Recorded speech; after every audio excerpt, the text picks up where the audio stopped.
A very good evening to all. இப்போ பார்த்தீங்கன்னா நம்ம ஒரு புது செஷன்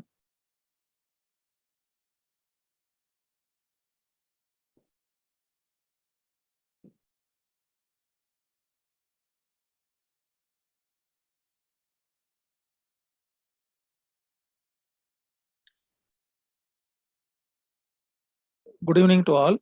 நம்ம இப்போ வந்து ஒரு புது செஷன் இன்னிலேருந்து ஆரம்பிக்க போகிறோம்.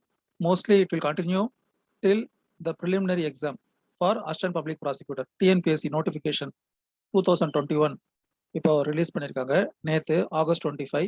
ஸோ ப்ரிலிமினரி எக்ஸாம் வந்து எப்போ ஷெடியூல் பண்ணியிருக்காங்கன்னு பார்த்தீங்கன்னா நவம்பர் 6 அன்னைக்கு ஷெடியூல் பண்ணியிருக்காங்க. இதுக்கான கிளாஸ் தான் நம்ம இந்த நாள்ல இருந்து கமென்ஸ் பண்ண போகிறோம். ஸோ டெய்லி ஒரு செஷன் இல்லைன்னா 2 செஷன் இருக்கும். இப்போ நம்ம என்ன ஃபர்ஸ்ட் பார்க்க போறோம் அப்படின்னு பார்த்தீங்கன்னா, எப்படி ஒரு எக்ஸாமை கிராக் பண்றது. இது ஒரு காம்படிட்டிவ் எக்ஸாம். காம்படிட்டிவ் எக்ஸாம்ங்கிற போது இட் இஸ் இம்மெட்டீரியல். இப்போ ஒரு கிளாஸ்ல ஒருத்தர் வந்து ஒரு 70% எடுத்திருப்பாங்க, இன்னொருத்தர் 60% எடுத்திருப்பாங்க. 2 பேருமே பாஸ் தான். அதே மாதிரி அந்த காம்படிட்டிவ் எக்ஸாமை பொறுத்த வரைக்கும் ப்ரிலிமினரி ரவுண்டை பொறுத்த வரைக்கும் என்ன அப்படின்னு பார்த்தீங்கன்னா, எல்லாரும் பாஸா இல்லையா, பாஸ் ஆகுறதுக்கு என்ன பண்ணணும் அப்படிங்கிறத ஃபர்ஸ்ட் பார்க்கணும். நம்ம எல்லா கொஸ்டினும் கரெக்டா எழுதிருக்கணும், இல்ல எல்லாமே நமக்கு தெரிஞ்சிருக்கணுங்கிற அவசியம் கிடையாது. தெரிஞ்சதை சரியா தெரிஞ்சிருக்கணும். சரியா? Preliminary exam is only of qualifying nature. தகுதி தேர்வு மட்டும்தான். இதுல நம்ம வாங்கக்கூடிய மார்க்கை அவங்க ஃபைனல் ஸ்கோர் கார்டுக்கு கன்சிடர் பண்ண போறது கிடையாது. ஸோ ஃபைனல் ஸ்கோர் கார்டுக்கு எதை கன்சிடர் பண்றாங்கன்னா மெயின் எக்ஸாம் பிளஸ் வைவா. ஆனா நம்ம படிக்கும் பொழுது மெயின் எக்ஸாமுக்கு படிக்கிறதா நினைச்சுக்கிட்டு நம்ம கண்டிப்பா ப்ரிலிமினரி கிளியர் பண்ணிடுவோங்கிற அந்த நம்பிக்கையோட நம்ம படிக்கணும். இப்போ வந்து பாத்தீங்கன்னா ப்ரிலிமினரி வந்து ஒரு 100 multiple choice questions 100 multiple choice questions.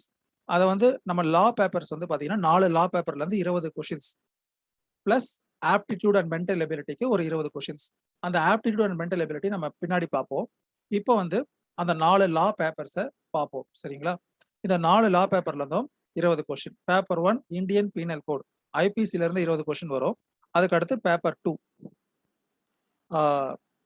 Paper 2 அப்படி பார்த்துக்கிட்டீங்கன்னா 3 ஆக்ட், அதுல 2 ஆக்ட் தான் மேஜர் ஆக்ட். என்னென்னு பார்த்தீங்கன்னா சிஆர்பிசி அண்ட் எவிடன்ஸ் ஆக்ட். அதுக்கப்புறமா சிபிசியில கொஞ்சம் ரொம்ப கம்மியான ஒரு ஸ்பெசிஃபைட் போர்ஷன்ஸ் மட்டும், அது என்னங்கிறதையும் நம்ம டிஸ்கஸ் பண்ணுவோம். ஸோ இந்த 3 ஆக்ட்ல இருந்து 20 கொஸ்டின்ஸ் வந்து உங்களுக்கு வரும். அப்புறம் பார்த்தீங்கன்னா பார்ட் 3, அதாவது இதுல அடுத்து என்னென்ன இருக்கும் பார்த்தீங்கன்னா கான்ஸ்டியூஷன், டார்ட்ஸ், அதுக்கப்புறமா human rights act, legal aid act. இந்த 4 ஆக்ட்ல இருந்து 20 கொஸ்டின்ஸ் வரும். ஸோ ஒவ்வொரு ஆக்ட்ல இருந்தும் 5 கொஸ்டின் வருமானா அப்படி கிடையாது. கான்ஸ்டியூஷன்ல இருந்து அதிக கொஸ்டின் வரலாம், டார்ட்ஸ்ல இருந்து அதுக்கு அடுத்தபடியான கொஸ்டின்ஸ் வரலாம், லீகல் எய்ட்ல இருந்தும் ஹியூமன் ரைட்ஸ் ஆக்ட்ல இருந்தும் குறைவான கொஸ்டின்ஸ் வரலாம். பட் ஆனா நம்ம அப்படி நம்ம அதிக என்ன சொல்றது மெயின் எக்ஸாம்க்கு மெயின் எக்ஸாம்க்கு பார்க்கும் பொழுது எல்லாமே இம்பார்ட்டண்டா இருக்கும். ஸோ இதுதான் பேப்பர் 3. பேப்பர் 3 என்னது? Constitution, human rights act, constitution, human rights act, அதுக்கப்புறமா லீகல் எய்ட் ஆக்ட், அப்புறமா டார்ட்ஸ்ல ஸ்பெசிஃபைடு போர்ஷன்ஸ். கான்ஸ்டியூஷன்லயுமே ஸ்பெசிஃபைடு போர்ஷன்ஸ் தான். நம்ம 394 ஆர்டிகல்ஸையும் படிக்கணுங்கிற அவசியம் கிடையாது. சரியா? ஸோ நம்ம செலக்டிவா சிலபஸ் என்ன அப்படிங்கிறத தெரிஞ்சு படிச்சாலே போதும். பேப்பர் 1 சொல்லிட்டேன், பேப்பர் 2 சொல்லிட்டேன், பேப்பர் 3 சொல்லிட்டேன். பேப்பர் 4 என்னன்னு பாத்தீங்கன்னா central minor act and state minor act. Tamil Nadu minor ஆக்டும் சென்ட்ரல் மைனர் ஆக்டும். நம்ம தமிழ்நாடு ஸ்டேட் மைனர் ஆக்ட்ஸ்ல ஒரு 18 ஆக்ட்ஸ் இருக்கு. அதுக்கப்புறமா சென்ட்ரல் மைனர் ஆக்ட்ஸ்ல ஒரு 30 ஆக்ட்ஸ் இருக்கு. ஆனா எல்லாமே வந்து பாத்தீங்கன்னா எல்லாமே வந்து உங்களுக்கு சின்ன சின்ன ஆக்ட்ஸ் தான். சரிங்களா? ஸோ இதுதான் வந்து நம்ம ஃபோக்கஸ் பண்ண வேண்டிய சிலபஸ். அதாவது 4 லா பேப்பர்ஸை நம்ம ஃபர்ஸ்ட் ஃபோக்கஸ் பண்றோம். அதுக்கு அடுத்து இருக்கக்கூடிய 20 வந்து ஒரு பேசிக் சம்ஸ் தான். மென்டல் எபிலிட்டி, அதுக்கப்புறமா இருக்கக்கூடிய ஒரு 10th குவாலிஃபைடு ஒரு மேக்ஸ் ப்ராப்ளம் மாதிரி தான். ஸோ நம்ம அதை வந்து லாஸ்டா ஃபோக்கஸ் பண்ணா போதும்.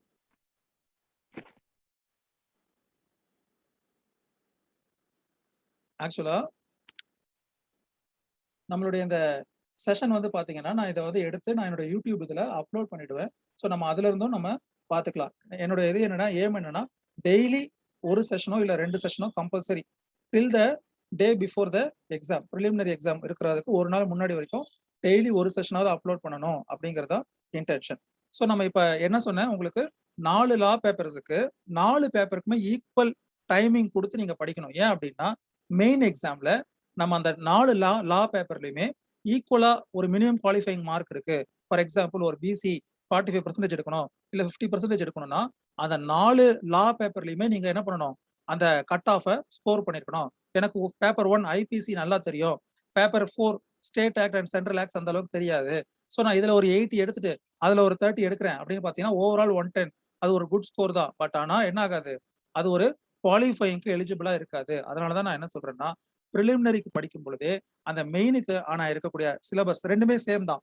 இப்ப லா பேப்பர் 1 இதுக்கு என்ன சிலபஸோ, அதுவும் அதுக்கு தான் சேம் தான். அதே மாரி லா பேப்பர் 2 நான் சொன்ன மாரி law paper 3 and law paper 4. Main exam வந்து பாத்தீங்கன்னா 400 marks. Paper 100, paper 200, paper 300, paper 400. So இந்த 400 மார்க்ஸ்ல ஒவ்வொரு பேப்பரும் 3 ஹவர்ஸ் டிஸ்கிரிப்டிவ் டைப்ல இருக்கும். நம்மளுடைய லா லா காலேஜ் நம்ம கவர்ன்மெண்ட் லா காலேஜ் எக்ஸாம்ஸ் எழுதியிருப்போம் இல்லையா? டிஸ்கிரிப்டிவ் டைப் ஒரு 5 மார்க் கொஸ்டின்ஸ் அந்த மாரி ஒரு டிஸ்கிரிப்டிவா ஒரு எஸ்ஸே டைப் மாரி இருக்கும். ஸோ ஈக்குவல் இம்பார்ட்டன்ஸ் குடுத்து நம்ம என்ன பண்ணணும்? படிக்கணும். அப்போ நம்மளுடைய செஷன நம்ம எப்படி கொண்டு போறோம் அப்படின்னு பார்த்தீங்கன்னா, இன்னைக்கு ஒரு செஷன் எடுக்கிறேன் அப்படின்னா, அது ஒரு பேப்பர் 2ல இருக்கக்கூடிய கூடிய ஒரு சப்ஜெக்ட்டா இருந்துச்சுன்னா, அடுத்த செஷன் கண்டிப்பா பேப்பர் 2லயே இருக்காது. பேப்பர் 1ல இருக்கும், இல்ல பேப்பர் 3ல இருக்கும், இல்ல எடுக்காத ஒரு பேப்பர்ல இருந்து அந்த செஷன் எடுக்கும். ஸோ இப்படிதான் நம்ம நம்மளுடைய ஸ்டடியும் சரி, இந்த கிளாஸ்லயும் சரி நம்ம ஃபோக்கஸ் பண்ணி கொண்டு போறோம். ஸோ இதோட இன்டென்ஷன் என்ன அப்படின்னு பார்த்தீங்கன்னா, இது நான் YouTubeல அப்லோட் பண்ணிடுவேன். எனக்குன்னு ஒரு சேனல் இருக்கு. ஸோ நான் அதில அப்லோட் பண்ணும்போது பயன்படுறவங்க பயன்படுத்திக்கலாம். ஸோ பேப்பர் 1 ஐபிசி 20 மார்க்ஸ், பிரிலிமினரிக்கு 20 மார்க்ஸ், மெயின் எக்ஸாம்க்கு 100 மார்க்ஸ். ஸோ நீங்க படிக்கும் பொழுது கண்டிப்பா ஓரளவுக்கு டெப்த்தா படிக்கிறது நல்லது. எனக்கு பெரிய அளவுல டைம் கிடைக்குமான்னு தெரியல. 511 செக்ஷன்ஸையும் என்னால படிக்க முடியல. படிக்க முடியுமான்னு தெரியல அப்படின்னா, நம்ம மெயினா எதுக்கெல்லாம் ஃபோக்கஸ் பண்ணணும் அப்படின்னு பார்த்தீங்கன்னா, செக்ஷன் 1 டூ 100 ஃபோக்கஸ் பண்ணணும். ஆ எக்ஸாக்ட்டா சொல்றதா இருந்தா, செக்ஷன் அதான் அந்த ஜெனரல் எக்செப்ஷன்ஸ் முடியிற வரைக்கும் இருக்கக்கூடிய செக்ஷன்ஸ நல்லா ஃபோக்கஸ் பண்ணணும். செக்ஷன் 1ல இருந்து ஜெனரல் எக்செப்ஷன்ஸ் முடியிற வரைக்கும் இருக்கக்கூடிய செக்ஷன்ஸ் 106ல ஜெனரல் எக்செப்ஷன்ஸ் முடியும். அந்த 4 சாப்டர் நல்லா ஃபோக்கஸ் பண்ணணும். அதுக்கு அடுத்து மேஜர் ஆஸ்பெக்ட்ஸ் இன் ஐபிசி லைக் என்னென்னன்னு பார்த்தீங்கன்னா, offences against human body, offences against property, defamation அந்த மாரி. அதாவது செக்ஷன் 299ல இருந்து 511 வரைக்கும் இருக்கக்கூடிய செக்ஷன்ஸ கொஞ்சம் ஃபோக்கஸ் பண்ணலாம். ஸோ நம்ம மெயினா எதுக்கு ஃபோக்கஸ் பண்ணணும்? இந்தியன் பீனல் கோட பொறுத்தவரைக்கும் செக்ஷன் 1 டூ 100 ஃபோக்கஸ் பண்ணணும். அதுக்கப்புறமா செக்ஷன் 299ல இருந்து 511 வரைக்கும் இருக்கக்கூடிய செக்ஷன்ஸ அதிக இம்பார்ட்டன்ஸ் குடுத்து ஃபோக்கஸ் பண்ணணும். இது எதற்காக சொல்றேன்னா, இப்ப இருக்கக்கூடிய டைம் லிமிட்ல என்னால 511 செக்ஷன்ஸும் என்னங்கிறதையாவது மேம்போக்கா தெரிஞ்சுக்கணும். அதுக்கு கூட எனக்கு டைம் இல்ல அப்படின்னு ஃபீல் பண்றவங்க, நான் சொல்லக்கூடிய இந்த முதல் 100 sections and the later sections section 299 offences against body அது ஆரம்பிக்கும்.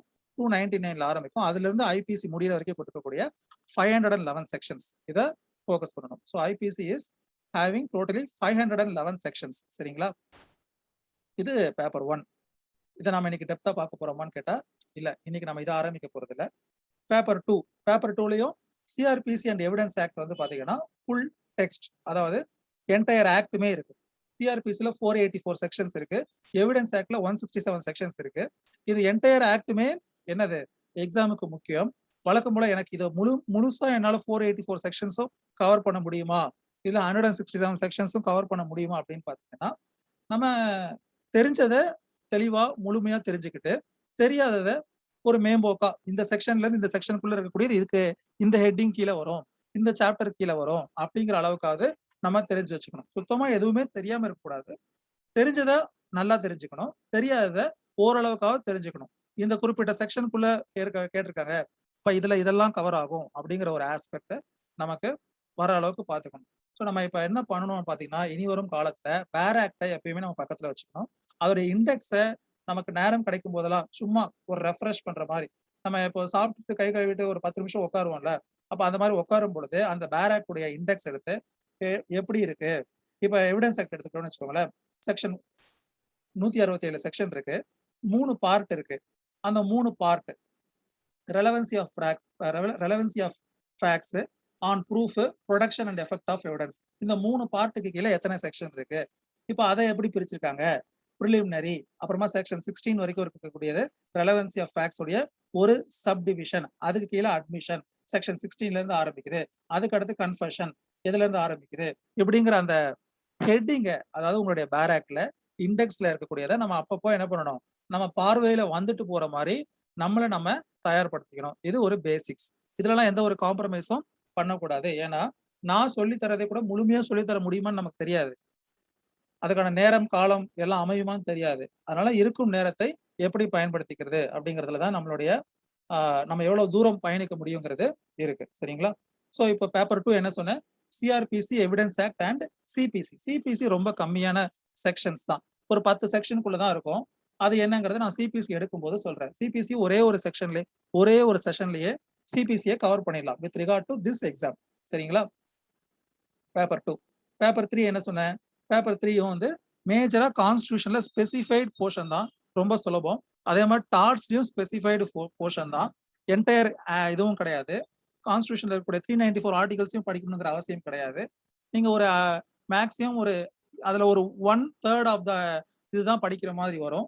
அது மெயினா fundamental rights, directive principles of state policy, அதுக்கப்புறமா பாத்தீங்கன்னா writ jurisdictions of high court and supreme court. ஆனா எனக்கு தெரிஞ்சு இந்த 3 விஷயங்கள் தான் கவர் ஆகும். ஸோ ஹார்ட்லி பாத்துக்கிட்டீங்கன்னா ஆர்டிகல் 1ல ஆரம்பிச்சு உங்களுக்கு directive principles of state policy எதுல முடியும்னு பாத்தீங்கன்னா ஆர்டிகல் 51ல முடியும். ஸோ ஃபர்ஸ்ட் 51 ஆர்டிகல்ஸ், அதுக்கப்புறமா writ jurisdictions of high courts and supreme கோர்ட்ஸ்ங்கிற போது article 226 in high court and article 32 in supreme court. So அந்த சுப்ரீம் கோர்ட்டுடைய ப்ரொவிஷன் கூட பாத்தீங்கன்னா உங்களுக்கு ஃபண்டமெண்டல் ரைட்லயே கவர் ஆயிடும். சரியா? ஏன்னா ஃபண்டமெண்டல் ரைட்ங்கிறது பார்ட் 3ல ஆர்டிகல் 12ல ஆரம்பிச்சு ஆர்டிகல் 35 வரைக்கும் இருக்கக்கூடியதுதான் ஃபண்டமெண்டல் ரைட்ஸ். அப்ப அதுலயுமே அந்த writ jurisdiction of supreme court cover ஆயிடும். ஸோ ஆப்வியஸா பாத்தீங்கன்னா உங்களுக்கு நமக்கு ஆர்டிகல்ஸ் வந்து எத்தனை ப்ரிப்பேர் பண்ணணும் அப்படின்னு பாத்தீங்கன்னா ஒரு 51 ஆர்டிகல்ஸ் வரைக்கும் நம்ம பார்த்தா பார்ட் 3 பேப்பர்ல இருக்கக்கூடிய கான்ஸ்டிடியூஷனை ஓரளவுக்கு நம்ம தயாராகிக்கலாம். மேஜரா இருக்கக்கூடியது பார்ட் 3ல கான்ஸ்டிடியூஷன் தான். அதுக்கு அடுத்து டாட்ஸ். டாட்ஸும் ஸ்பெசிஃபைடு போர்ஷன் தான். என்ன விகாரியஸ் லைபிலிட்டி, மெலைஸ், அந்த மாதிரி சிம்பிளான ஒரு விஷயங்கள் தான் நம்ம பார்க்க போறோம். அதையும் நம்ம எடுக்கும்போது பார்த்துக்கலாம் டாட்ஸ். அதுக்கு அடுத்து என்ன சொன்னேன்? லீகல் எய்ட் ஆக்ட் 1987 ஆக்ட், அதுக்கப்புறமா ஹியூமன் ரைட்ஸ் ஆக்ட் 1993 ஆக்ட். இது ரெண்டுமே சின்ன சின்ன ஆக்ட் தான். நம்ம அதையும் பார்க்க போறோம். Part 4 central minor act, state minor act. சரிங்களா? ஸோ இப்போ என்னென்ன உங்களுக்கு தேவை? ஒரு விஷயம் செய்வதற்கு முன்பு நம்ம தயாராகணும் இல்லையா? இப்ப இதுதான் நான் செய்யக்கூடிய சமையல் அப்படின்னா, அதுக்கு தேவையான பொருட்கள முதல்ல நான் எடுத்து வச்சுக்கணும். அப்ப நான் இதுதான் நான் பண்ண போற ஒரு விஷயம். இந்த எக்ஸாம் தான் அப்ளை பண்ண போறேன் அப்படின்னு நான் விரும்பி செய்யக்கூடிய ஒரு விஷயத்துக்கு தேவையான விஷயங்கள் என்னென்ன அப்படின்னு பார்த்தீங்கன்னா, பேராக்ஸ். பேப்பர் 1க்கு ஐபிசி பேராக்ட், பேப்பர் 2க்கு CrPC bare act, uh evidence act bare act, CPC bare act. 10 section படிச்சாலும் பேராக்ல இருந்து தான் படிக்க போறோம். ஸோ பேப்பர் 1 அண்ட் 2க்கு மொத்தம் ஒரு 4 பேராக்ட் எடுத்து வச்சுக்கோங்க. அப்புறமா பேப்பர் 3க்கு ஒரு 3 பேராக்ட் எடுத்து வச்சுக்கோங்க. கான்ஸ்டிடியூஷன் பேராக்ட், டாட்ஸ் நமக்கு எல்லாருக்குமே தெரியும். It is not a codified law. So டாட்ஸ்க்குன்னு சொல்லி தனியா பேராக்ட் கிடையாது. மிச்சம் இருக்கக்கூடிய 2 act, legal aid act, human rights act. எதுக்காக அப்படின்னா, இந்த பேராக்ட்ல இருக்கக்கூடிய 2 விஷயங்கள நல்லா நம்ம ஓரளவுக்கு கவர் பண்ண போறோம். சென்ட்ரல் ஆக்ட், ஸ்டேட் ஆக்ட்க்கு என்ன பண்றது அப்படின்னு பார்த்தீங்கன்னா, சென்ட்ரல் ஆக்ட் 30 ஆக்ட்டுமே ஒரே புக்ல இருக்குமா அப்படிங்கிறது கேள்விக்குறிதான். பரவாயில்ல. இப்போதைக்கு பிரிலிமினரிக்கு நம்ம 30மே கவர் பண்ணணுங்கிற அவசியம் கிடையாது. மேம்போக்காக தெரிஞ்சுக்கணும். இது வந்து உங்க பார்த்தீங்கன்னா, கிரிமினல் மைனர் ஆக்ட்ஸ் அப்படின்னு சொல்லிட்டு professionals justice MR. Malik criminal minor acts. இதுல அந்த 30 ஆக்ட்ட பத்தியும் இருக்குமான்னு சொல்ல முடியாது. ஏன் அப்படின்னா, நம்ம சிலபஸ்ல இருக்கக்கூடியத இல்லாம மற்ற விஷயங்கள் கூட இருக்கும். ஸோ மேபி இதுல ஒரு எனக்கு தெரிஞ்சு ஒரு 30க்கு ஒரு 20 ஆக்டாவது கவர் ஆகும். இந்த சென்ட்ரல் மைனர் ஆக்ட்ல. அதே மாரி தமிழ்நாடு கிரிமினல் மைனர் ஆக்ட்ஸ் வாங்கிட்டீங்கன்னா, 18 ஆக்ட்ல ஒரு 12லேருந்து 13 ஆக்ட் கவர் ஆகும். இதே மாரி தமிழ்நாடு ஆ கிரிமினல் மைனர் ஆக்ட்ஸ் ஏடிசி பப்ளிகேஷன்ல இருக்கும். ஆ தமிழ்லயும் இருக்கும், இங்கிலீஷ்லயும் இருக்கும். இப்ப பார்த்தீங்கன்னா, என் கையில இருக்கிறது ஒரு சின்ன uh mini bare act with regard to Tamil Nadu minor acts ATC பப்ளிகேஷன்ல இந்த மாரி ஒரு புக் இருக்கும். ஸோ இந்த 2 நீங்க வாங்கி வச்சுக்கணும். It is with regard to paper 4. So இதுதான் நீங்க சேர்க்க வேண்டிய தேவைகள், இன்கிரீடியன்ட்ஸ். இதை தவிர்த்து எனக்கு வந்து கைடு வேணுமா? திருவள்ளூர் கைடு வேணுமா? இல்ல வேற ஏதாவது ஒரு மெட்டீரியல் வேணுமா? அப்படின்னு சொன்னா, இப்போதைக்கு அது எதுவுமே நமக்கு தேவையில்லை. ஏன்னா, இப்ப நம்ம இன்னைக்கு ஸ்டார்ட் பண்றது கூட என்னது? இட் இஸ் இயர்லி பாத் தான். கரெக்ட்டா டெய்லி ஒரு 50 செக்ஷன் நம்ம பார்த்துட்டே போனோம் அப்படின்னா, 60 இன்னும் கரெக்ட்டா சொல்லணும்னா 72 டேஸ் இருக்கு. 72 டேஸ்ல ஒரு 2/3 ஆஃப் டேஸ் வரும்போதே நம்ம நம்மளுடைய சிலபஸ மோஸ்ட்டா கவர் பண்ணிடலாம். ஒரு 60 நாட்கள்லயே இந்த புக்ஸ்ல வந்து நம்ம டெய்லி ஒரு 50 செக்ஷன் பார்த்தோம்னா, கவர் பண்ணிடலாம். சரிங்களா? ஸோ நம்மளுடைய இது என்னன்னா, நம்ம இப்ப கைடோ, இல்ல வேற மெட்டீரியலோ, இல்ல டெய்லி ரூ. 700 ரூ. 800 குடுத்து அட்டெண்ட் பண்ணக்கூடிய கிளாஸோ, இல்ல வெளியில போய் தங்கி நம்ம படிக்க போறதே கிடையாது. சுயமா நம்மளே நாம படிக்க போறோம். என்ன அப்டின்னா, we should follow that as far as possible. Doctrine of cypres. எவ்வளவுக்கு எவ்வளவு நம்மளால இயன்று ஒரு விஷயத்த செய்ய முடியுதோ, எந்த காம்ப்ரமைஸ்க்கும் ஈடு குடுக்காம, நம்ம செய்யக்கூடிய விஷயம் யாருக்காக செய்றோம்? நமக்காக செய்றோம். அந்த ஒரு விஷயத்த மட்டும் நாம பண்ணிக்கிட்டு நம்ம ஒரு நல்ல ஒரு பொசிஷனுக்கு வந்தா, நம்ம ஒரு 4 பேருக்கு அத பத்தி வெளிப்படுத்தக்கூடிய ஒரு தன்மைக்கு நம்ம நம்ம ஆளாக முடியும். We will gain respect and we will gain a job. அந்த 2 விஷயங்களையும் நாம ஞாபகம் வச்சுக்கிட்டு, வி ஷுட் புரோசீட். சரியா? ஓகே. நம்ம இன்னைக்கு இந்த 4 லா பேப்பர்ல என்ன பார்க்க போறோம் அப்படின்னு பார்த்தீங்கன்னா, இந்தியன் எவிடன்ஸ் ஆக்ட் அதுதான் வந்து நம்ம ஃபர்ஸ்ட் பார்க்க போறோம். அது எத்தனாவது பேப்பர்ல வருது? பேப்பர் 2ல வருது. இந்த பேப்பர் 2ல எவிடன்ஸ் ஆக்ட்ல இருக்கக்கூடிய 167 செக்ஷன்ல இப்ப இருக்கக்கூடிய டைம் கன்ஸ்ட்ரெயின்ட் வச்சு நம்ம பார்க்கும்போது, என்னால எத்தன செக்ஷன் முடிக்க முடியும்னு தெரியல. Uh evidence act evidence act 1872 first இந்த எவிடன்ஸ் ஆக்ட்ல என்ன தெரிஞ்சுக்கணும்னு பார்த்தீங்கன்னா, செக்ஷன் 1 தெரிஞ்சுக்கணும். செக்ஷன் 1 என்னன்னு பார்த்தீங்கன்னா, அப்ளிகபிலிட்டி, எக்ஸ்டென்ட் அண்ட் கமென்ஸ்மென்ட். இதுல இந்த அப்ளிகபிலிட்டிங்கிறது ரொம்ப முக்கியம். எந்த விஷயமான ப்ரொசீடிங்ஸ்க்கு எவிடன்ஸ் ஆக்ட் பொருந்தும், பொருந்தாது. முக்கியமா 2 விஷயம். அஃபிடவிட்டுக்கு அஃபிடவிட்டுக்கு இப்ப நம்ம ஒரு ரிட் கோர்ட்ல ஒரு அஃபிடவிட் ஃபைல் பண்றோம். இல்ல ஒரு சிவில் கோர்ட்ல ஒரு ஐஏ ஆ இன்ட்ரிம் அப்ளிகேஷன் ஒண்ணு ஃபைல் பண்றோம். அதுக்கு ஒரு அஃபிடவிட் ஃபைல் பண்றோம். அதுக்கு ரிப்ளையா ஒரு கவுண்டர் அஃபிடவிட் ஃபைல் பண்றாங்க. ஒரு அஃபிடவிட்டுக்கு என்ன பொருந்தாது அப்படின்னு பார்த்தீங்கன்னா, எவிடன்ஸ் ஆக்ட் பொருந்தாது. அஃபிடவிட்ட எவிடன்ஸ் ஆக்ட்ல சொல்லியிருக்கிற ப்ரொசீஜர ஃபாலோ பண்ணி தான், இல்ல சொல்லியிருக்கக்கூடிய விஷயங்கள ஃபாலோ பண்ணி தான் பிரசன்ட் பண்ணணும் அப்படிங்கிற அவசியம் கிடையாது. 1. 2வது எதற்கு பொருந்தாது அப்படின்னு பார்த்தீங்கன்னா, ஆர்பிட்ரேஷன் ப்ரொசீடிங்ஸ்க்கு பொருந்தாது. சரியா? ஆர்பிட்ரேஷன் ப்ரொசீடிங்ஸ்க்கு பொருந்தாது. இந்த 2 விஷயங்கள் நீங்க ஞாபகம் வச்சுக்கோங்க. எவிடன்ஸ் ஆக்ட் எதுக்கு பொருந்தாது? ஆர்பிட்ரேஷன் ப்ரொசீடிங்ஸ்க்கு பொருந்தாது. அதே மாதிரி ஆர்பிட்ரேஷன் ப்ரொசீடிங்ஸ்க்கு பொருந்தாது. அஃபிடவிட்ஸ்க்கு பொருந்தாது. மற்றபடி எல்லா வகையான எவிடன்ஸ் எடுக்கக்கூடிய ப்ரொசீடிங்ஸ், அது சிவில் கேஸா இருக்கட்டும், இல்ல கிரிமினல் கேஸா இருக்கட்டும், ஈவன் கோர்ட் மார்ஷியல் எல்லாத்துக்குமே என்ன பொருந்தும்? Evidence act would be applicable. அத சொல்றது தான் section 1 evidence act. Applicability of evidence act. அடுத்து நம்ம இந்த எவிடன்ஸ் ஆக்ட்ல பார்க்கக்கூடிய முக்கியமான ஒரு விஷயம் என்னன்னு பார்த்தீங்கன்னா, டெஃபினிஷன் செக்ஷன்ஸ். மோஸ்ட்டா நான் ஒரு விஷயம் சொல்லணும்னு நினைக்கிறேன். என்ன அப்படின்னு பார்த்தீங்கன்னா, மல்டிபிள் சாய்ஸ் கொஸ்டின்ஸ் அதாவது பிரிலிமினரி கொஸ்டின்ல அதிகமா உங்களுக்கு கொஸ்டின்ஸ் எங்க இருந்து வரும்னு பார்த்தீங்கன்னா, 3 இடத்துல இருந்து வரும். 1 டெஃபினிஷன் செக்ஷன்ஸ். 2 டெஃபினிஷன் செக்ஷன் சொல்லட்டுனா, 2வது எங்க இருந்து வரும் அப்படின்னு பார்த்தீங்கன்னா, இல்லஸ்ட்ரேஷன்ஸ்.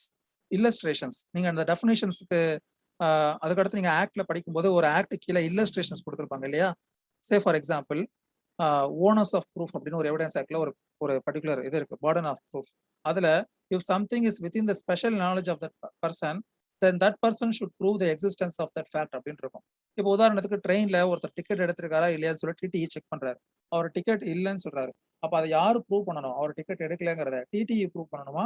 இல்ல அந்த டிக்கெட் எடுக்காத நபர் ப்ரூவ் பண்ணணுமா அப்படின்னு பார்த்தீங்கன்னா, எவிடன்ஸ் ஆக்ட் என்ன சொல்லுதுன்னா, டிக்கெட் எடுக்காத நபர் தான் நான் எடுத்திருக்கேன். இதுதான் என் டிக்கெட் அப்படிங்கிறத ப்ரூவ் பண்ணணும். Because it is coming within the special knowledge of the person who is possessing the facts அப்படின்னு சொல்லப்பட்டிருக்கும். ஸோ இது வந்து எதுக்காக சொல்றேன்னா, இல்லஸ்ட்ரேஷன். அப்ப இந்த பர்ட்டிகுலர் விஷயம் குடுத்தா எங்க அதுக்கடுத்து 3வது என்ன அப்படின்னு பார்த்தீங்கன்னா, பனிஷ்மென்ட் செக்ஷன்ஸ். பனிஷ்மென்ட்ஸ் அண்ட் பெனால்டீஸ் அப்படின்னு சொல்லுவாங்க. இப்போ உதாரணத்துக்கு இன்ஃபர்மேஷன் டெக்னாலஜி ஆக்ட் இருக்கு. இன்ஃபர்மேஷன் டெக்னாலஜி ஆக்ட்ல பெனால்டீஸ் அண்ட் பனிஷ்மென்ட்ஸ்னு சொல்லி தனி ஒரு சாப்டரே இருக்கும். அந்த மாரி நெறைய மைனர் ஆக்ட்ஸ்ல கூட அப்படி இருக்க வாய்ப்பு இருக்கு. ஸோ அப்ப அந்த மைனர் ஆக்ட்ஸ் ஃபுல்லா என்னால படிக்க முடியல. ரொம்ப பர்டனா இருக்கு. 30 சென்ட்ரல் ஆக்ட்டையும் நம்மளால படிக்க முடியாது. அது ரொம்ப கஷ்டம். அதே மாரி 18 மைனர் ஆக்ட் ஸ்டேட் ஆக்ட்டையும் படிக்க முடியுமான்னா முடியாது. ஆனா நம்ம கிட்ட இருக்கக்கூடிய மெட்டீரியல் இருக்கக்கூடிய ஆக்ட்ஸ்ல இருக்கக்கூடிய டெஃபினிஷன்ஸையும் பிளஸ் இந்த பனிஷ்மென்ட் அண்ட் பெனால்டீஸ் அப்படிங்கிற அந்த ப்ரொவிஷன்ஸையும் நம்ம படிக்கலாம். அது படிச்சாலே ஒரு 70% of that syllabus with regard to that particular act would be covered. சரியா? ஸோ இந்த 2 விஷயங்கள நம்ம ஞாபகம் வச்சுக்கணும். Bare act and other aspects. So இப்போ இந்த எவிடன்ஸ் ஆக்ட்ல ஃபர்ஸ்ட் நீங்க வச்சுக்க வேண்டியது section 1. Then section 3 is with regard to interpretation clause or definition கிளாஸ்னு சொல்லுவோம். ஸோ இதுல என்ன விஷயம் அப்படின்னு பாத்தீங்கன்னா, டெஃபினிஷன் கிளாஸ் அப்படிங்கிற போது ஒரு பர்டிகுலர் வேர்டு கோர்ட்னா என்ன அப்படிங்கிற ஒரு வேர்டு இந்த ஆக்டுக்கு மாறுபடும், இன்னொரு ஆக்டுக்கு மாறுபடும். அதே மாதிரி எவிடன்ஸ்னா என்ன, இந்த ஆக்டுக்கு மாறுபடும், இன்னொரு ஆக்டுக்கு மாறுபடும். அப்ப இதெல்லாம் எதுக்காக இந்த இன்டர்பிரிட்டேஷன் கிளாஸ் முக்கியம் அப்படின்னா, ஒரு பர்டிகுலர் ஆக்ட்ல ஒரு வேர்டை யூஸ் பண்றாங்கன்னா, அந்த ஆக்ட்ல அதுக்கு என்ன மீனிங் கொடுத்துருக்கோ அதன்படிதான் நம்ம அதுக்கான அர்த்தத்தை எடுத்துக்கணுமே தவிர, நமக்கு தெரிந்த இல்ல பொதுவான ஒரு விஷயத்த நம்ம எடுத்துக்க முடியாது. அதுக்கு தான் இந்த definition clause is very important. சரியா? அப்போ நமக்கு ஒரு விஷயம் தெரிஞ்சிருக்கலாம். இதுனா இப்படிதான், இல்ல இதுக்கு இதுதான் அர்த்தம் அப்படிங்கிறது. ஆனால் அதுதான் அதற்கான அர்த்தமா அப்படிங்கிறத டிசைட் பண்றது, எக்ஸ்பிளைன் பண்றது என்னது? Definition clause or interpretation clause. இதுல வந்து பாத்தீங்கன்னா செக்ஷன் 3 எவிடன்ஸ் ஆக்ட்ல மோஸ்ட் ஆஃப் த ஆக்ட்ஸ்ல பேர் ஆக்ட்ஸ்ல section 2 will be a definition class. In some acts section 3 or section 4 would be a definition class. ஆரம்பத்திலேயே அந்த டெஃபினிஷன் ஆர் இன்டர்பிரிட்டேஷன் கிளாஸ் இருக்கும். சரியா? ஸோ இப்போ இதுக்கு கீழே பாத்தீங்கன்னா கோட், ஃபேக்ட், ரெலவெண்ட் அப்படின்னு சொல்லிட்டு கிட்டத்தட்ட ஒரு 15க்கும் மேற்பட்ட டெஃபினிஷன்ஸை கொடுத்துருக்காங்க. இதுல நம்ம மெயினா என்னென்ன பார்க்கணும் அப்படின்னு பாத்தீங்கன்னா, கோர்ட்னா என்ன? Court includes judge R any person அப்படின்னு ஆரம்பிக்கும். But does not include an arbitrator அப்படின்னு சொல்லப்பட்டிருக்கும். அப்ப கோர்ட்டுங்கிறது எவிடன்ஸ் ஆக்டை பொறுத்த வரைக்கும் அந்த கோர்ட்ல யாரு பிரிசைடிங் ஆஃபீஸரா இருக்காங்களோ அவங்கள குறிக்குது. That presiding officer should have the power to record evidence. அதுதான் இங்க முக்கியமான விஷயம். ஸோ கோர்ட்டுங்கிறது என்னது? Court includes judge, presiding officer or any person but not an arbitrator who has a duty to take evidence. சரிங்களா? இதுதான் கோர்ட்டு. அதுக்கடுத்து fact and issue. Fact and இஷ்யூனா நமக்கு தெரியும். அதாவது எந்த விஷயத்துக்கான தீர்வை கொடுத்தா அந்த பிரச்சனை முடிவுக்கு வருமோ அதுக்கு பேர் தான் ஃபேக்ட் அண்ட் இஷ்யூன்னு சொல்லுவோம். இப்ப சிவில் கேசஸ்ல எல்லாம் பார்த்திருப்போம். இஷ்யூஸ் வந்து நமக்கு தெரிஞ்சிருக்கும். இஷ்யூஸ்ங்கிறது சிவில் கேசஸ்ல இஷ்யூஸ்னு சொல்லுவோம், கிரிமினல் கேசஸ்ல சார்ஜஸ்னு சொல்லுவோம். இப்ப இந்த இஷ்யூவா இருக்கட்டும் இல்ல சார்ஜா இருக்கட்டும், அதை ஃப்ரேம் பண்ணக்கூடிய அத்தாரிட்டி யாருன்னு பாத்தீங்கன்னா ஜட்ஜ். ஜட்ஜ் தான் ஃப்ரேம் பண்ணுவாரு. என்னதான் கேஸ் என்னுடைய கிளையண்ட் தான் இருந்தாலும், அந்த கேஸ்க்கு நான் வக்கீலா இருந்தாலும், இஷ்யூஸ் யார் ஃப்ரேம் பண்ணுவார்? சிவில் கேசஸ்ல ஜட்ஜ் ஃப்ரேம் பண்ணுவாரு. அதாவது தீர்வு. ஃபார் எக்ஸாம்பிள் ஒரு மேட்ரிமோனியல் கேஸ்ல ஒரு இஷ்யூ ஃப்ரேம் பண்றாங்கன்னு வச்சுக்கோங்களேன். ஒரு மேட்ரிமோனியல் கேஸ்ல ஒரு இஷ்யூ ஃப்ரேம் பண்றதா இருந்தா எப்படி ஃப்ரேம் பண்ணுவாங்க? Whether A has subjected B to the cruelty, அது ஒரு இஷ்யூவா இருக்கும். Whether the marriage has been solemnised or not அப்படிங்கிற மாதிரி ஏதாவது இருக்கும். நம்ம டிஃபெண்டன்ட் சைட்ல இருந்து நம்ம சில இஷ்யூஸை கொடுக்கலாம். நம்ம என்ன ஸ்டாண்ட் எடுக்கிறோம்? எனக்கு மேரேஜே நடக்கல, மேரேஜ்ங்கிற செரிமனி எங்களுக்குள்ள நடக்கல, we just had a live in together, அதனால இதுக்கு வந்து அட்ராக்ட் ஆகாது அப்படின்னு சொல்லலாம். இல்ல ஏதாவது ஒரு விஷயங்களை நம்ம சொல்லலாம். ஸோ இப்போ இதெல்லாம் வந்து பாத்தீங்கன்னா ஃபேக்ட் அண்ட் இஷ்யூ. அப்புறம் ரெலவெண்ட் ஃபேக்ட், இது ஒரு முக்கியமான டெஃபினிஷன். ரெலவெண்ட் ஃபேக்ட் அப்படின்னா என்னன்னா, இப்போ நான் சொன்னேன் இல்லையா, எவிடன்ஸ் ஆக்ட்ல 167 செக்ஷன் இருக்கு. அதை 3 பார்ட்டா பிரிக்கிறோம். Part 1 relevancy of facts, part 2 proof, part 3 production and effect of evidence அப்படின்னு சொல்லிட்டு இப்போ அந்த செக்ஷன் 5ல ஆரம்பிச்சு செக்ஷன் 55 வரைக்கும் இருக்கக்கூடியது தான் வந்து chapter 2 of relevancy of facts. அப்ப அந்த செக்ஷன்ஸ்க்குள்ள வரக்கூடிய விஷயங்களை, அதாவது இந்த ஆக்ட்ல எக்ஸ்பிளைன் பண்ணிருக்க விஷயங்கள் தான் ரெலவென்சி ஆஃப் ஃபேக்ட்ஸ் அப்படிங்கிற இதுக்கு கீழே வரும். சரியா? அடுத்து டாக்குமெண்ட். டாக்குமெண்ட்னா என்ன அப்படின்னா, if something has been used as a medium for inscription for the purpose of recording. இந்த 2 விஷயம் ஞாபகம் இருக்கணும். டாக்குமெண்ட்னா அது வெறும் எழுத்துப்பூர்வமான டாக்குமெண்டா இருக்கணும்னு அவசியம் கிடையாது. ஒரு கொலை நடந்த இடத்துல சுவற்றில் ஒருத்தவங்களோட இனிஷியல் எழுதப்பட்டிருக்கு, என் கணேஷ் மூர்த்தி அப்படின்னா, something they are going to express, ஏதோ ஒரு விஷயத்த சொல்வதற்காக, ஒரு கரெக்டா சொல்லணும்னா for recording that some particular thing, அதுக்காக செய்யக்கூடிய ஒரு விஷயத்த நம்ம என்ன சொல்லலாம்? டாக்குமெண்ட் அப்படின்னு சொல்லலாம். அப்ப டாக்குமெண்ட்ங்கிறது ஒரு இன்ஸ்கிரிப்ஷன், ஏதோ ஒரு விஷயத்த பதிவு செய்யப்பட்ட நோக்கத்திற்காக எழுதப்படக்கூடிய எல்லாமே டாக்குமெண்ட் தான். For recording purpose if something has been made, that is called as document. சரிங்களா? அப்புறம் வந்து பார்த்தீங்கன்னா, எவிடன்ஸ்னா என்ன? எவிடன்ஸ வந்து 2ஆ பிரிக்கலாம். என்ன அப்படின்னு பார்த்தீங்கன்னா, oral evidence and documentary evidence. Oral எவிடன்ஸ்ங்கிறது ஜட்ஜ் வந்து எதெல்லாம் அட்மிட் பண்றாரோ கோர்ட்ல, நீ இது சம்மந்தமா வந்து சாட்சியம் சொல்லலாம் அப்படின்னு உங்கள எதையெல்லாம் அனுமதிக்கிறாரோ, அதையெல்லாம் ஓரல் எவிடன்ஸ்ன்னு சொல்றாங்க. இப்ப நான் சொல்லிட்டு இருக்கிறது எல்லாமே செக்ஷன் 3ல வரக்கூடியது. அடுத்து வந்து டாக்குமெண்டரி எவிடன்ஸ். டாக்குமெண்டரி எவிடன்ஸ்ங்கிறது என்னது? Piece of paper. ஓரல் எவிடன்ஸ்ங்கிறது வாய்மொழியாக சொல்லக்கூடிய ஸ்டேட்மெண்ட். டாக்குமெண்டரி எவிடன்ஸ்ங்கிறது ஸ்டேட்மெண்ட்டாக இல்லாமல் பதிவு செய்யப்பட்ட டாக்குமெண்ட்னா உங்களுக்கு என்னன்னு சொன்னேன் இல்லையா? In some media if something has been done for recording it அப்படின்னா, அதுக்கு பேர் தான் டாக்குமெண்ட் அப்படின்னு சொல்லறது. சரியா? ஸோ அது வந்து என்னது? What kind of evidence? Documentary evidence. அதுக்கடுத்து proved, disproved and not proved. இதெல்லாம் எப்போ வரும்னா, ஒரு கேஸ் வந்து முடிஞ்சு நம்ம ஒரு கன்விக்ஷன் குடுக்குறாங்க அப்படின்னா, if a case is proved then a person would be held as guilty. அவன் குற்றவாளி என்பது எப்படி நிரூபிக்கப்படுகிறது? அது நிரூபிக்கப்படும் பொழுது when it has been proved. டிஸ்ப்ரூவ்ட்னா என்னது? டிஸ்ப்ரூவ்ட்னா a person has proved that he is not guilty. எப்படி சார்? நான் ஒரு டிஃபென்ஸ் எடுத்திருக்கேன். என்ன டிஃபென்ஸ் எடுத்திருக்கேன்? அலிபிங்கிற டிஃபென்ஸ் எடுத்திருக்கேன். அலிபினா நான் இந்த சம்பவம் நடந்தும் பொழுது வேற ஏதோ ஒரு இடத்துல இருந்தேன் அப்படிங்கிறத, அத சந்தேகத்திற்கு இடம் இல்லாமல் நான் என்ன பண்ணியிருக்கேன்? ப்ரூவ் பண்ணியிருக்கேன் அப்படின்னா, அதுக்கு பேரு டிஸ்ப்ரூவ்டுன்னு பேரு. ஸோ நான் டிஸ்ப்ரூவ் பண்ணியும் ஒரு கேஸ்ல இருந்து வெளியில வரலாம். ப்ரூவ் பண்றது மூலியமா நான் அந்த கேஸ்ல தண்டனை அடையலாம். அதுக்கப்புறம் நாட் ப்ரூவ்ட் அப்படின்னா, it is either proved, not disproved அப்படின்னு அர்த்தம். அதை நிரூபிக்கவும் இல்லை, அதை மறுக்கவும் போதுமான ஆ சாட்சியங்களோ, இல்ல ஆவணங்களோ இல்லை. அப்ப அதுவும் வந்து எப்படி குடுப்போம்? Benefit of doubt should always go to the accused அப்படின்னு சொல்லிட்டு ஒரு மேக்ஸிம் நம்ம படிச்சிருப்போம் இல்லையா? அது வந்து இந்த கேட்டகரில வரும். சரியா? இப்ப வந்து என்ன அப்படின்னு பார்த்தீங்கன்னா, மாறிட்டே இருக்கு. இப்ப டிரான்ஸ்ஃபார்ம் ஆயிட்டே இருக்கு. இப்ப என்ன சொல்றாங்கன்னா, benefit of reasonable doubt should go to the அக்யூஸ்ட்ன்றாங்க. முன்னாடி இருக்கிற மாரி பெனிஃபிட் ஆஃப் டவுட் கிடையாது. பெனிஃபிட் ஆஃப் ரீசனபிள் டவுட் அப்படின்னு சொல்லிட்டாங்க. இது பிராக்டிகல் பர்ப்பஸ்க்காக. சரி, ஓகே. அப்புறம் லாஸ்ட்டா பார்த்தீங்கன்னா, ஆ இன்ஃபர்மேஷன் டெக்னாலஜி ஆக்ட் சம்மந்தப்பட்ட விஷயங்கள். Certifying authority, digital signature, electronic form, electronic records, இது எல்லாமே இன்ஃபர்மேஷன் டெக்னாலஜி ஆக்ட்ல என்ன அ அர்த்தம் சொல்லப்பட்டிருக்கோ, அந்த அர்த்தத்துல பொருள் எடுத்துக்கணும் அப்படின்னு சொல்லப்பட்டிருக்கு. இதுதான் செக்ஷன் 3. அடுத்து வந்து செக்ஷன் 4. செக்ஷன் 4 4ஆ பிரிக்கலாம். சாரி 3ஆ பிரிக்கலாம். மே பிரஸ்யூம், ஷால் பிரஸ்யூம், கன்க்ளூசிவ் ப்ரூஃப். மே பிரஸ்யூம் அப்படிங்கிறது என்னது? ஒரு விஷயத்த நான் அனுமானிச்சுக்கலாம். ஆனால், அதே சமயம் அதை நிரூபிப்பதற்கோ, அல்ல மறுப்பதற்கோ ஒருவருக்கு வாய்ப்பு தரலாம். அதுதான் மே பிரஸ்யூம் அப்படின்னு சொல்றது. மே பிரஸ்யூம் அப்படின்னா, பொதுவா வந்து இந்த பர்டன் ஆஃப் ப்ரூஃப் யார்கிட்ட இருக்கும்? ஒரு பிராக்டிகலா பார்த்தீங்கன்னா, ப்ராசிக்யூஷன் கிட்ட இருக்கும். ஒரு பர்ட்டிகுலர் அஃபென்ஸ் ஃபார் எக்ஸாம்பிள் ஒரு பர்ட்டிகுலர் செக்ஷன் ஐபிசில ஒருத்தர் தெஃப்ட் பண்ணிட்டு வந்துட்டாருன்னு சொல்லி, ஒருத்தர் மேல சார்ஜ் போட்டு ஒருத்தர ட்ரையலுக்கு ஏத்துறோம். அப்போ அவர் தெஃப்ட் பண்ணியிருக்காரா இல்லையாங்கக்கூடிய இத ப்ரூவ் பண்ண வேண்டிய பர்டன் யாருக்கு இருக்குங்கிறது பார்த்தீங்கன்னா, அது அந்த செக்ஷன்ல என்ன வார்த்தை குடுக்கப்பட்டிருக்குன்னு பார்க்கணும். த கோர்ட் மே பிரஸ்யூம் அப்படின்னு இருந்துச்சுன்னா, the burden of proof is on the prosecution. அப்ப ப்ராசிக்யூஷன் என்ன பண்ணணும்? அமைதியா உட்கார்ந்துட்டு இருக்க முடியாது. அந்த குற்றவாளி தான் அந்த குற்றத்தை செய்தாருங்கிறத நிரூபிக்கணும். அதற்கான சாட்சிகள், ஆவணங்கள சமர்ப்பிக்கணும். இதுதான் மே பிரஸ்யூம். மே பிரஸ்யூம்னா ஜட்ஜ் நினைச்சா அனுமானிக்கலாம். அதே சமயம் அவர் அதை நிரூபி என்றோ, அல்ல அத அ மறுப்பதற்கோ எவிடன்ஸா அலோவ் பண்றது.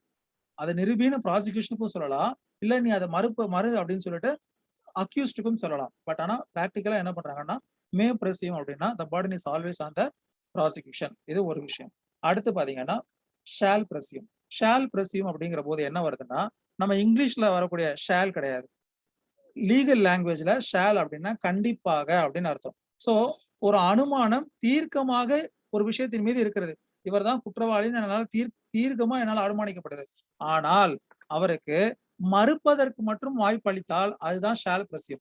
மே பிரஸ்யூம்ல அதை நிரூபிக்கிறதுக்கும் வாய்ப்பு வழங்கலாம். அல்ல மறுக்கிறதுக்கும் வாய்ப்பு வழங்கலாம். To prove or to disprove. The court may call the person to prove or for டிஸ்ப்ரூவ்னு சொல்றது மே பிரஸ்யூம். ஷால் பிரஸ்யூம்ல டிஸ்ப்ரூவ் பண்றதுக்கு என்ன கிடையாது. எந்த ஒரு ப்ரூவ் பண்றது சொல்லி கோர்ட் வந்து சொல்ல முடியாது. ஆனா டிஸ்ப்ரூவ் பண்றதுக்கு பண்ணிக்கலாம். அதான் ஷால் பிரஸ்யூம். சார் இதுக்கு என்ன எக்ஸாம்பிள் அப்படின்னு பாத்தீங்கன்னா, ஐபிசில ஸ்டோலன் கூட்ஸ் அப்படின்னு சொல்லிட்டு ஒரு பர்ட்டிகுலர் செக்ஷன் இருக்கு. அதாவது யாராவது ஒரு திருடு போன பொருள இல்ல திருட்டு பொருள வாங்கி வச்சிருந்தா அது ஒரு அஃபென்ஸ். தனி அஃபென்ஸ். தெஃப்ட்க்கு கீழயே வரும். 378 ஆரம்பிச்சு 381, 382ல பாத்தீங்கன்னா, ரிசீவிங் ஸ்டோலன் ப்ராப்பர்ட்டி அப்படின்னு இருக்கும். அப்ப அத்தகைய வழக்குல ஒருவரை கொண்டு போய் நீதிமன்றத்தின் முன் நிறுத்தினால் அந்த பொருள் திருட போன பொருள் என்பது நிச்சயமான ஒரு விஷயம். ஏன்னா திருடு போயிருக்குன்னு யாரோ கம்ப்ளைண்ட் கொடுத்திருக்காங்க. அதை ஐடென்டிஃபை பண்ணிருக்காங்க. அத நான் தெரிஞ்சுதான் வச்சிருந்தேனா, இல்ல அத நான் தெரியாம வச்சிருந்தேனா அப்படிங்கிறத டிஸ்ப்ரூவ் பண்ணலாம். That the stolon property is not within my knowledge அப்படின்னு சொல்லிட்டு. அதை யாருக்கு அந்த அனுமதி வழங்கப்படுது அப்படின்னு பாத்தீங்கன்னா, அந்த குற்றம் சுமத்தப்பட்டவருக்கு டிஸ்ப்ரூவ் பண்றதுக்கு மட்டும் அனுமதி வழங்கப்பட்டா அதுதான் ஷால் பிரசியூம். அடுத்து லாஸ்டா பாத்தீங்கன்னா கன்க்ளூசிவ் ப்ரூஃப். கன்க்ளூசிவ் ப்ரூஃப்ங்கிறது எப்படின்னா ஒரு comparison. If one proof is set to be the conclusive proof of another, then no evidence should be let into prove or disprove it அப்படின்னு சொல்றாங்க. அதாவது ஒன்று அப்படித்தான் அப்படின்னு சட்டத்துல தெளிவாக கூறப்பட்டிருந்தா நம்ம என்ன பண்ண முடியாது, அதை மறுத்து தெரிவிப்பதற்கு எந்த ஒரு சாட்சியத்தையும் எடுத்துக் கொள்ள முடியாது. For example, in offence of rape previous experience should not be question அப்படின்னு கேக்குறாங்க சொல்றாங்க. இல்லைன்னா என்ன சிம்பிளா சொல்றேன் பாருங்களேன். ஒரு நபருக்கும் இன்னொரு நபருக்கும் திருமணம் ஆனது நிச்சயமாக சொல்லப்படுகிறது. அந்த திருமண பந்தம் தொடர்பில் இருக்கும் பொழுது, அது அலைவா இருக்கும்போது ஒரு குழந்தை பிறந்தால் then it is presumed. Section 113B 114 இதெல்லாம் பாத்தீங்கன்னா உங்களுக்கு தெரியும் எவிடன்ஸ் ஆக்ட்ல என்ன சொல்லியிருப்பாங்கன்னா எக்ஸாக்ட் செக்ஷன் என்னன்னு பாத்துக்கோங்க. அதாவது லெஜிட்டிமசி ஆஃப் த சைல்டு அப்படின்னு சொல்லிட்டு ஒன்று வரும். அப்ப every child is presumed to be legitimate conclusive proof. ஆனா அதுக்கும் சில எக்ஸெப்ஷன் இருக்கு சொல்றேன். when மேரேஜ் நடந்ததை உண்மை நிரூபிச்சதுக்கு அப்புறமா அந்த மேரேஜ் பந்தம் நிலுவையில் இருக்கும் பொழுது பிறக்கும் குழந்தை அவர்களுக்கு பிறந்த குழந்தை தான் அப்படின்னு சொல்றதுதான் conclusive proof. when one fact is said to be the conclusive proof of another, then there is no question of allowing to prove or disprove. அதுக்கு பேரு கன்க்ளூசிவ் ப்ரூஃப். சரிங்களா? அதை நீங்க ஞாபகம் வச்சுக்கோங்க. இப்ப அடுத்து நம்ம பார்க்கக்கூடிய பார்ட் 1 தான் இப்ப நம்ம பார்த்துக்கிட்டு இருக்கோம் ரெலவன்சி ஆஃப் ஃபேக்ட்ஸ்ல. அதுல சாப்டர் 1 பார்த்துட்டோம். சாப்டர் 1ங்கிறது செக்ஷன் 1 to 4. அடுத்து சாப்டர் 2 அது இப்ப பார்க்க போறோம். Chapter 2 of the relevancy of facts section 5ல ஆரம்பிச்சு செக்ஷன் 55 வரைக்கும் இருக்கு. சரியா?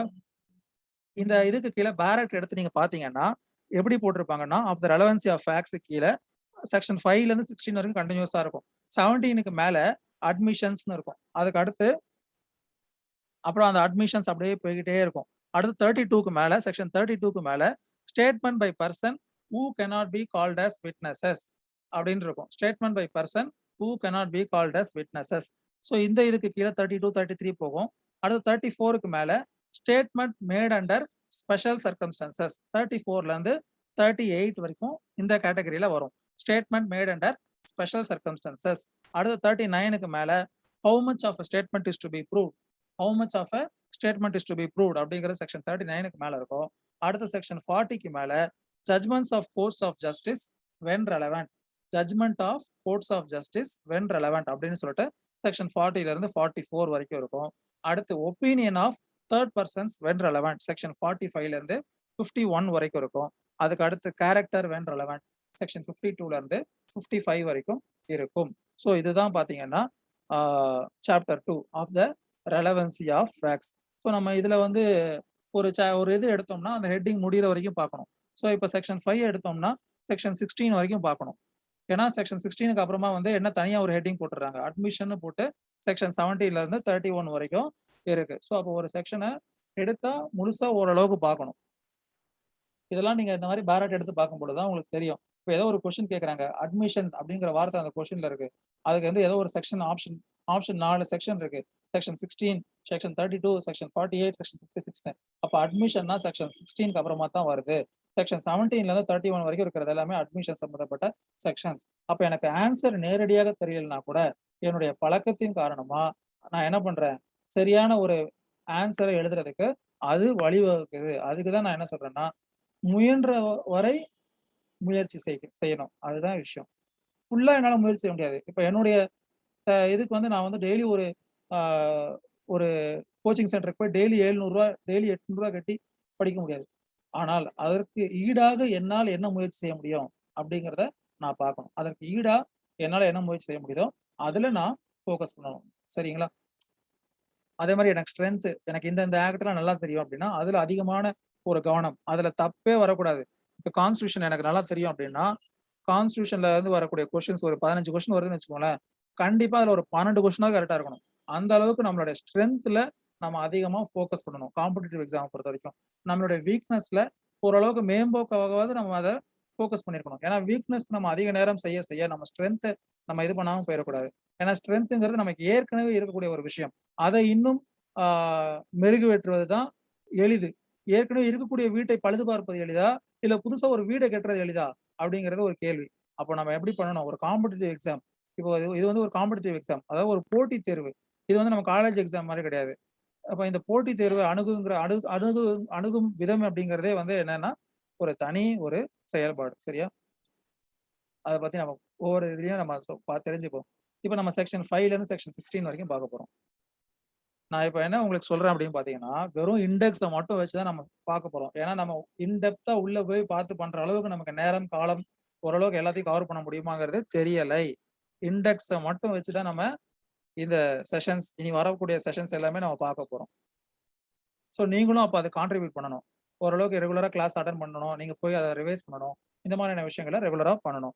Section 5 evidence may be given of facts in issue and relevance facts. எவிடன்ஸ்னா என்னங்கிறத செக்ஷன் 3 இன்டர்பிரேஷன் கிளாஸ்ல சொன்னேன். என்னது? 2 கைண்ட்ஸ் ஆஃப் எவிடன்ஸ் அப்படின்னு சொன்னேன். ஒண்ணு ஓரல் எவிடன்ஸ், இன்னொன்னு டாக்குமெண்டரி எவிடன்ஸ் அப்படின்னு சொன்னேன். அது 2மே எவிடன்ஸா இருந்தாலும் கூட எல்லா எவிடன்ஸையும் நம்ம போய் கோர்ட்ல தாக்கல் பண்ண முடியாது. Sir piece of paper is an evidence. But in whether it is related to this current case or not அப்படின்னு ஒரு விஷயம் இருக்குல்ல. எவிடன்ஸ் தான் யாரும் இல்லன்னு சொல்லல. அது ஒரு டாக்குமெண்டரி எவிடன்ஸ். ஒரு நியூஸ் பேப்பர் அப்படிங்கிறது. பட் அத எடுத்துக்கலாமா, எடுத்துக்க கூடாதா அப்படின்னு பார்த்தீங்கன்னா, அது ரெலவன்சி ஆஃப் ஃபேக்ட்ஸ் அப்படிங்கிற அந்த செக்ஷன் 5ல இருந்து 55க்குள்ள வந்தா மட்டும் தான் கோர்ட் அத ஒரு சாட்சியமாக அளிப்பதற்கு உங்களை அனுமதிக்கும். சரியா? Evidence may be given of facts in issue and relevant facts. Relevant facts தான் என்னன்னா, இந்த சாப்டர்ல வரக்கூடிய செக்ஷன் 5ல இருந்து 55க்குள்ள இருக்கக்கூடிய செக்ஷன் தான் ரெலவன்ட் ஃபேக்ட். அப்ப அதுக்குள்ள இருந்துச்சுன்னா நீங்க அது சம்பந்தமா எவிடன்ஸ லெட்டின் பண்ணலாம். ம். ஃபேக்ட் இன் இஷ்யூனா என்னங்கிறதையும் சொன்னேன். அடுத்த செக்ஷன் 6.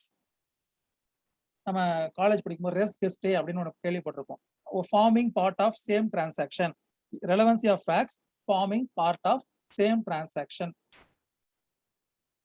நான் ஒரு கொலைய நான் பார்க்கல. அந்த கொலை நடந்த சம்பவத்தின் போது ஒரு சில சத்தம் கேட்குது.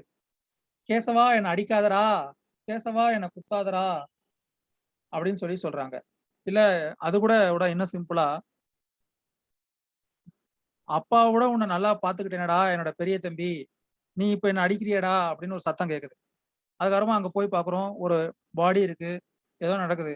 அப்போ வந்து அந்த இடத்துல இவரு இருந்தாருங்கிறத ப்ரூவ் பண்றாங்க. இந்த இந்த செயல்பாடுகள், இந்த சத்தம், இந்த சொன்ன வார்த்தைகள் இது எல்லாமே என்னது? It also forms a part of same transaction. அதாவது ஒரு கொலை நடக்கும் பொழுதோ, இல்ல ஏதோ ஒரு சம்பவம் நடக்கும் பொழுதோ, அதன் முன்போ அல்லது பின்போ ஒரு பெரிய இடைவெளி இல்லாமல் அதோடு தொடர்புடைய ஒரு விஷயமாக இருந்தால், அதுவும் என்னது? ரெலவன்ட் தான். சரியா? Relevancy of facts forming part of same transaction. Section 6. அடுத்து செக்ஷன் செக்ஷன் 6க்கு என்ன பேருன்னா, ரெஸ் கெஸ்டேன்னு இன்னொரு பேர் இருக்கு. Section 7 facts which are the occasion, cause or effect of facts in issue. அது செக்ஷன் 7. ஸோ செக்ஷன் 7 என்ன சொல்லுது? ஒரு விஷயத்த பாத்தீங்கன்னா 3 விஷயங்கள். Occasion, cause or effect. இப்ப நான் ஒரு ஏடிஎம் வாசல்ல இருந்து பணம் எடுத்துட்டு வெளியில வரேன். நான் வெளியில வந்ததுக்கு அப்புறமா அந்த பணத்த எண்றேன். அந்த பணத்த எண்ணும் பொழுது ஒருத்தன் என்ன பார்த்துக்கிட்டே இருக்கான். நான் கொஞ்சம் தூரம் போனதுக்கு அப்புறமா என் முதுகுக்கு பின்னாடி ஏதோ காக்கா எச்சு போட்டுருக்குன்னு சொல்லி என்ன திரும்ப வைக்கிறான். என்னோட அட்டென்ஷன. நான் திரும்புனதுக்கு அப்புறமா பார்த்துட்டு அங்க ஒண்ணும் இல்லையேன்னு சொல்லிட்டு நான் பாட்டுக்கு போயிடுறேன். அவனும் அங்க இல்ல. அதுக்கு அடுத்ததுக்கு அப்புறமா நான் போய் கொஞ்சம் தூரத்துக்கு அப்புறமா பார்க்குறேன். என்னோட பையில அந்த பர்ஸ்ல அந்த காசு இல்ல. அப்போ இந்த சம்பவங்களின் அடிப்படையில என்னுடைய கவனத்தை ஒருத்தன் திசை திருப்புறான். நான் பணம் வைத்ததை ஒருத்தன் பார்க்கிறான். இது எல்லாமே செக்ஷன் 7க்கு கீழ important. Because for the occasion எந்த சூழ்நிலையில் அந்த சம்பவம் நடந்தது, காஸ் எதற்காக நடந்தது, எஃபெக்ட் அதன் விளைவு என்ன அப்படிங்கிறது எல்லாமே ரெலவன்ட் ஃபேக்ட்ஸ். சரிங்களா? Section 8 motive, preparation and conduct. Conduct may be previous or subsequent conduct. Conduct என்றால் செயல், ஸ்டேட்மெண்ட் கிடையாது. நீ ஞாபகம் வச்சுக்கோங்க. ஒவ்வொரு வார்த்தைக்கும் ஒரு அர்த்தம் இருக்கு. எது relevant? Motive, preparation, contact relevant அப்படின்னு சொல்றாங்க. Contact may be previous contact R subsequent contact. ஒரு செயலை செஞ்சதுக்கு அப்புறம் ஒருத்தன் கையெல்லாம் உதறும், படபடப்பா இருக்கும். அப்போ இல்ல ஒருத்தன் தலைமறைவாயிருப்பான் ஒரு செயல் நடந்ததுக்கு அப்புறமா. அப்ப அது கூட ரெலவென்ட் தான்றாங்க. Whether it is a conclusive ப்ரூஃபா இல்ல அதை மட்டுமே வச்சு ஒருத்தன் தண்டனை வழங்க முடியுமாங்கிறது 2வது. ஆனால் அதை கவனத்தில் அல்ல பரிசீலனைக்கு எடுத்துக்க கொள்ளக்கூடிய ஒரு முக்கியமான ஒரு விஷயமா அப்படிங்கிறத பார்த்தா ரெலவெண்ட் அப்படின்னு சொல்றாங்க செக்ஷன் 8 கீழே. சரியா? செக்ஷன் 9. செக்ஷன் 8 என்னது? Motive, preparation, conduct, previous or subsequent. Section 9. Facts necessary to explain or introduce relevant facts. ஒரு விஷயத்தை சொல்வதற்கு இது இதற்காக தான் நடந்தது அப்படிங்கிறத சொல்வதற்கு, ஒரு குத்தகை பிரச்சனை, ஒரு நிலம் பிரச்சனை 2 பேருக்குமே இருந்துகிட்டே இருக்கு. அது சம்பந்தமாக பலமுறை பேச்சுவார்த்தைகள் நடக்குது, பல மீடியேஷன் நடக்குது. அதற்கடுத்து ஒரு நாள் சந்தேகத்திற்கு இடமளிக்கும் நிலையில் ஒருத்தர் என்ன பண்றாரு? மயங்கி விழுந்து இறந்து கிடக்குறாரு. அவருடைய உணவில் விஷம் கலந்தப்பட்டிருக்கா இருக்கு. அது எங்க நடந்துச்சு? அதுக்கு முன்னாடி இது என்ன நடந்துச்சு? இவங்களுக்குள்ள சண்டை நடந்துச்சு. அப்போ என்ன நடந்துச்சு? இது எல்லாமே என்னது? To facts necessary to explain or introduce relevant facts. So அப்போ section 9. Then section 10. Things said or done by conspirator in a common design. இப்போ இந்த மாதிரி ஒவ்வொரு செக்ஷன் வரும்போது அதுல இருக்கக்கூடிய ஏதாவது ஒரு வார்த்தை ஞாபகத்துக்கு கட்டணும். இப்போ கான்ஸ்பிரேட்டர் அப்படிங்கிற வார்த்தை செக்ஷன் 10ல மட்டும்தான் வரும். செக்ஷன் 8ல மட்டும்தான் கான்டாக்ட் அப்படிங்கிற ஒரு வார்த்தை வரும். செக்ஷன் 9ல மட்டும்தான் facts necessary to explain or introduce relevant facts வரும். அப்போ அதுல இருந்து ஒவ்வொரு வார்த்தைகளை எடுத்துக்கணும். கான்ஸ்பிரேட்டர் ஒரு 5 பேர் சேர்ந்து ஒரு விஷயத்த பண்றாங்க. அதுல ஒருத்தருக்கு என்ன இன்டென்ஷன் இருக்கோ அதுக்கு என்ன தண்டனை வழங்கணுமோ அதே தண்டனை அனைவருக்கும் வழங்கணும் அப்படிங்கிறது தான் section 10. Things set or done by a conspirator in reference to common design. எல்லாருக்கும் ஒரு பேங்க் கொள்ளையடிக்கணுங்கிற ஒரு ஒரு திட்டம் இருக்கு. பேங்க் கொள்ளையடிக்க போன இடத்துல ஒரு கொலையை ஒருத்தர் செய்து விடுகிறார். ஒருத்தர் என்ன பண்றாரு? ஆள் யாராவது வராங்கன்னு வெளியில நின்று பாக்குறாரு. அவருக்கும் அதே கொலை குற்றத்திற்கு அவர் மேல சார்ஜ் ஃப்ரேம் பண்றோம். ஏன் அப்படின்னா they are having the common design. சரியா? section 11. when fact not otherwise relevant become relevant. section 11க்கு இன்னொரு பேர் என்னன்னா அலிபி அப்படின்னு சொல்லுவாங்க. அதுக்கு இன்னொரு பேரு எல்ஸ்வேர்னு பேரு. நான் கொஞ்ச நேரத்துக்கு முன்னாடி ஒரு எக்ஸாம்பிள் சொன்னேன். கொலை நடந்த இடத்திற்கு தொலைவில் நான் இருந்தேன் அப்படின்னு சொல்றோம். அது இரலவெண்ட் இல்லையா? நான் வந்து லண்டன்ல இருந்தேங்க, நான் வந்து கல்கட்டால இருந்தேங்கிறது இரலவெண்ட். ஆனா இதை வந்து நான் ப்ரூவ் பண்ணா தான் இந்த கேஸ்ல இருந்து நான் வெளில வர முடியும். Facts not otherwise relevant become relevant அப்படின்னு சொல்றது செக்ஷன் 11. அதுக்கு இன்னொரு பெயர் அலிபி அப்படின்னு பேரு. சரியா? செக்ஷன் 9க்கு இன்னொரு பேர் என்னன்னா டெஸ்ட் ஐடென்டிஃபிகேஷன் பரேடுன்னு பேரு. செக்ஷன் 9க்கு facts necessary to introduce or explain relevant facts. ஒரு குற்றம் சம்பவம் நடந்ததுக்கு அப்புறமா ஒருத்தங்க லைன்ல நிப்பாட்டி வச்சு இவர் அதுல இருந்தாரு, அந்த கூட்டத்துல இவரும் ஒருத்தரா இருந்தாரு அப்படின்லாம் பண்றோம் இல்லையா? அது எல்லாமே என்னது? செக்ஷன் 9 கீழே வரும். செக்ஷன் 12, 13, 14, 15, 16 இது அடுத்த செஷன்ல பார்க்கலாம். ஏன்னா இன்னும் ஒரு நிமிஷம் தான் போயிட்டு இருக்கு. ஸோ இப்போ நம்ம இது வரைக்கும் இன்னைக்கு எத்தனை செக்ஷன் பார்த்துருக்கோம் அப்படின்னு பார்த்தீங்கன்னா செக்ஷன் 11 வரைக்கும் பார்த்துருக்கோம் எவிடன்ஸ் ஆக்ட்ல.